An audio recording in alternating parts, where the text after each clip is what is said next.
Punkin is an American Bulldog, and true to his American Bulldog nature, he has a little bit of a stubborn streak. He's quite a powerful dog, so a lot of muscle, very agile, so he really enjoys moving his body.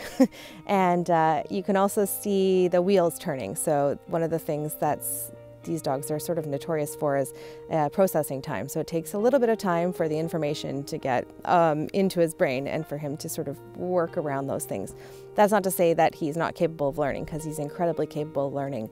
But with Punkin, he does really well with consistency and messaging that makes sense to him on a regular basis. So if we're inconsistent with Punkin, he tends to slide back in his progress. So what's really important with this guy is that things are very clear and concise.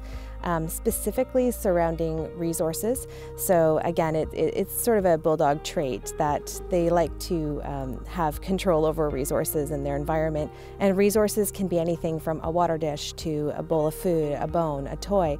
It can even go as far as couch cushions and space, so access to a room or in and out of a room or in and out of the backyard. So Punkin, like all dogs, has specific limitations, and one of his major limitations that we suspect will be a lifetime limitation is his access to other dogs. He's reactive to other dogs. We believe it comes from a place of frustration, but when you pair frustration and power, it can be quite dangerous. So we are going to continue to work with him on exposure to other dogs, visual proximity to other dogs, but direct interaction with other dogs is not likely in his future.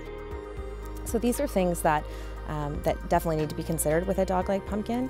And a lot of people get confused and think with a dog who demonstrates these kinds of energy traits that they need to burn the energy out, like they need to run the dog. And it's not that you don't need to do that. He definitely needs regular exercise, but more importantly, he needs to think about what he's doing. So it's less about just getting out there and running around and being crazy with him, but being able to do those kinds of play activities, but then also give him a little opportunity to think about it.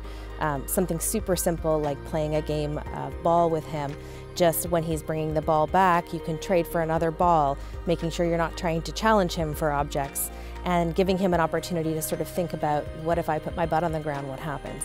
And then throwing the ball again. So there's lots of things that you can use. He loves a lot of stuff. He loves people. He loves play. He loves food. So there's a lot of things that you can use to motivate him to do the things that you want him to do.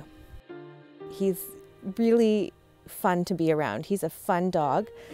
He's quite a character. He's obviously incredibly attractive dog for a lot of people. He's got a giant head, hence his name, and he really will bond closely with an individual.